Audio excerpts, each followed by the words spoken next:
going to look at Eurynome or Eurynome. Eurynome was a goddess born from chaos, and her first work was to separate the water from the sky. When she had accomplished this, she began to dance across the water. He coiled his body around the goddess 7 times and made love to her as she danced. Impregnated by Ophion, soon the goddess lay the universal egg. Eurynome in this account is a primordial goddess. You're seeing a version of what became known as the Dance of the Seven Veils, and it is sometimes attributed to Ishtar. Eurynome is seen as the mother of the fates, which are seasons, and this makes her the spindle that the fates rotate round. She is equivalent to Ananke, and the model then would be Chronos, Chronos, Chronos, and Ananke. So Chronos is a name with 2 meanings. It's the god Cronus, probably a reference to the crowned one, or the horned one, in fact, which is more appropriate, as ancient crowns were made with horns. So in this place, the serpent Ophion is playing the role of Chronos, and Eurynome is playing the role of the cosmic spindle. The cosmic spindle lay beneath the earth at the center of Earth's gravity. So Chronos, representing time in this picture as Ophion, the great serpent, is coiled around the goddess, and time is divided into the sacred number 7. I believe the Jungian interpretation is that the world serpent is divided in 7 parts. Eurynome would represent the earth where the world tree resides, at the center of everything. Thus, Chronos as time is coiling himself around the global center of matter. And you might associate her with Mata of the Hindus, who is an earth goddess. And the name Mata is, of course, a great paronym for mother. And so she would be Mother Earth. What we have in the Bible is a version of the great tradition. And the great tradition is always gathered from world traditions. And it's been that way since Epic of Gilgamesh. The ancient Mesopotamians comprehended that within their sphere of influence and their empires, there existed different calendrical systems. One was based upon the twins, and it was the 2-season year, where you essentially have 6 months of summer and 6 months of winter. Another one was based upon the 3 seasons, using the fates to mark the seasons of the year. And still, yet another was the 4-season year. And in that 4-season year, either a goddess representing Ananke or the male god would in fact lead the fates. And this is the great procession that is at the root of many myths. So for those that wonder why Dr. Eisenman never discovers what James and John are, regardless how many James and Johns he finds, they have to be seen as seasons of the year themselves. And in that case, John would be winter and James would be summer.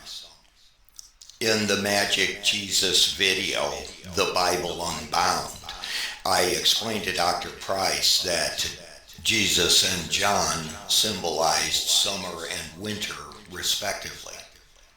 Inanna Ishtar had to remove 7 adornments which she wore. to go to the underworld. And this is essentially stripping herself of the garments of the planets and returning to her primordial state, which is effectively represented by her twin sister, Ereshkigal, the queen of Urkala, or Kur, as it was called, the underworld.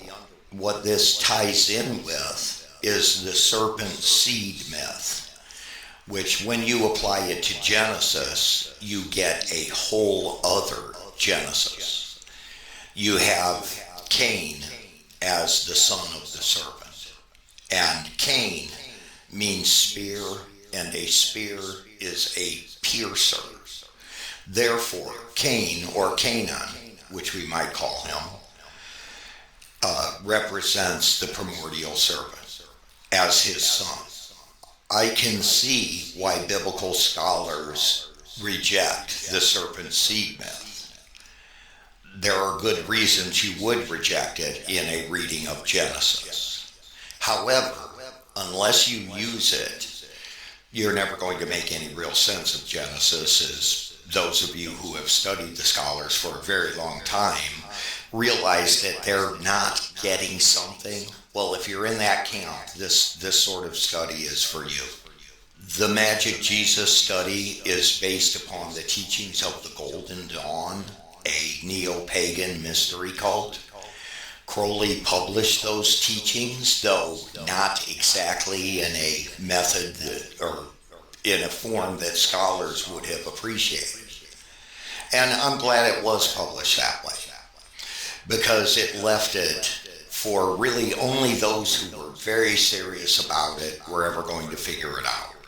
And that left it open to amateurs. Kernounos is the European equivalent of this, the pagan Europeans outside of Greece. But you can equate him with Romulus, who takes the name Quirinus or Quirinus. And this is, again, the horned one, and or the one of the spear, as it was translated in ancient times, the Kirin being a spear. Corn is the Greek version of this. Capricorn means horned goat.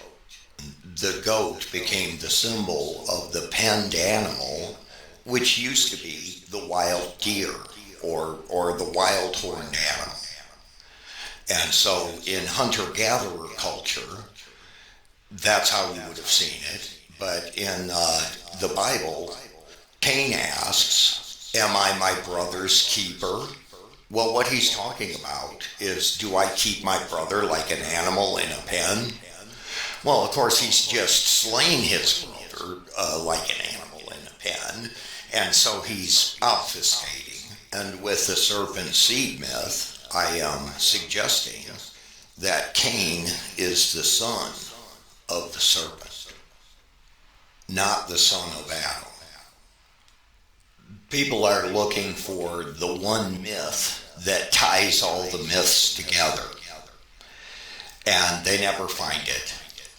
But it is the Purusha myth. And this is a very ancient primordial man myth, the first man.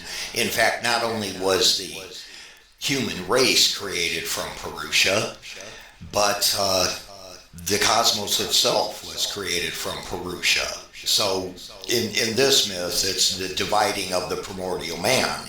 In some cases, he is self-slaying. And in his slaying of himself, he creates the cosmos, the animals, humanity, the plants, all of it. So this is just another sort of Genesis that people will ultimately have to take into account, or they'll not comprehend the Bible. Apparently all of the creation myths that I have read, including that in Genesis, are simply adaptations of what was a primordial first man sort of myth. And whether you're going to recognize that as Purusha or not, that's up to you. But Purusha is the easy answer, and we see him show up in one character after another. He is all of mankind. He is every human who ever existed. He is every god who ever existed, at least from the moment of his creation of the cosmos. In the Orphic cosmogony, Purusha is represented as Orpheus. In the Egyptian cosmogony, he could be seen as Serapis. All of these are paronyms of Purusha. In the Odyssey, Purusha is especially represented as Para. Also in the Iliad, then throughout Homer.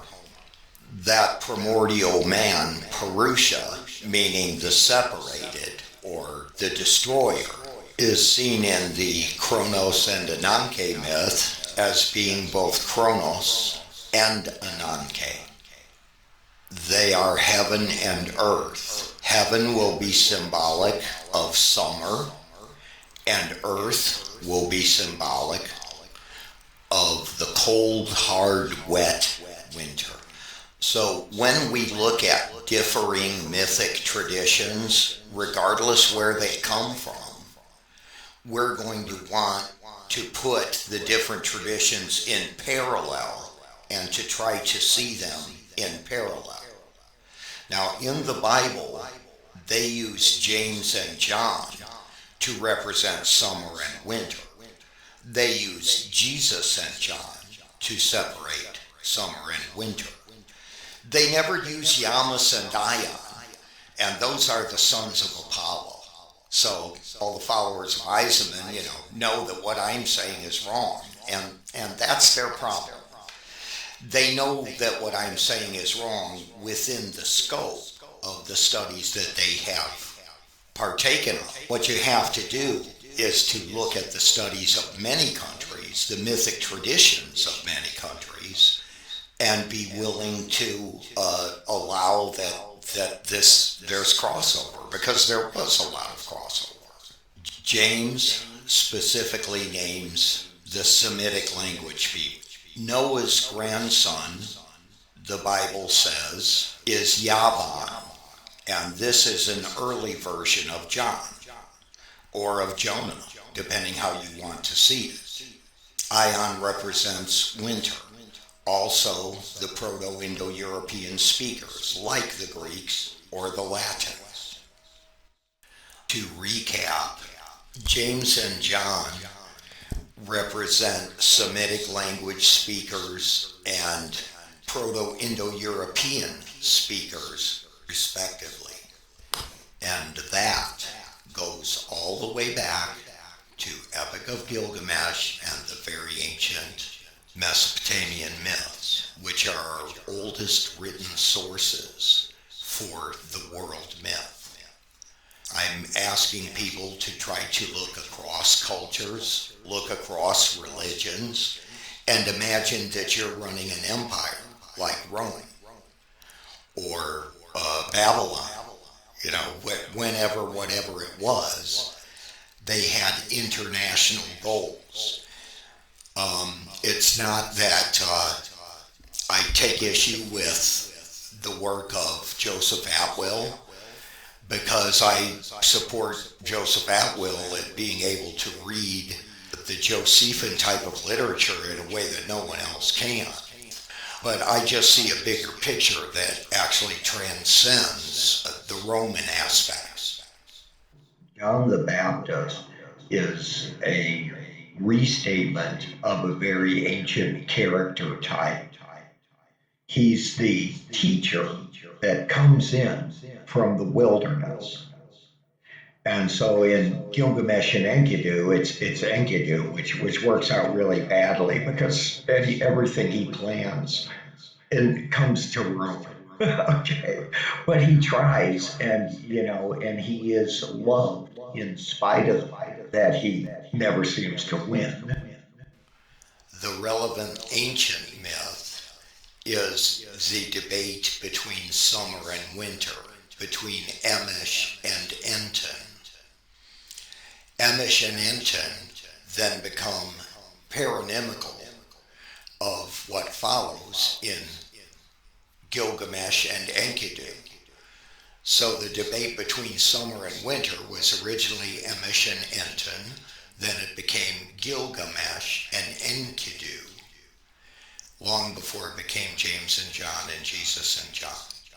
Okay, this is part of the world myth, and it's been there for a very, very long time. And when you tap into it, you will find a place to put the Bible stories. Now, what you have, say, of Gilgamesh and Enkidu is equally true of Esau and Jacob. Okay, where Esau is the guy that's always out in the country and is the hunter of animals and this sort of thing. So, what these guys represent are Castor and Pollux type characters, which represent two halves of the year. So when you put it in this perspective, you can begin to see it. And I have a lot more that I can share with you about this, but I'm going to need some help doing it. So Magic Jesus, all one word, youtube.com/c/magicjesus.